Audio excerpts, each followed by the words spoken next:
বলো, কবিতা বলো, কবিতা একটা কবিতা বলো। ওর নাম কি? জামিলা নাম কি?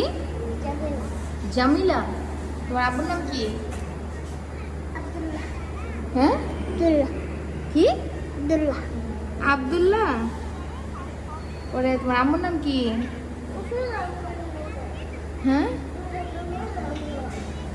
তোমার আম্মু কোথায়? কার সাথে আসছো? বাড়ি কোথায়? হ্যাঁ তোমার বাড়ি কই? মন্ডল বুক হুম, মন্ডল বুক কোথায়? মন্ডল বুক কোথায়? মন্ডল বুক নান্দার? হ্যাঁ কোথায় বলছো? মসজিদ মুর্শিদ। তোমার বাড়ি মুর্শিদ? আহারি। পরে তোমরা কই ভাই বোন? 3 ভাই ভাই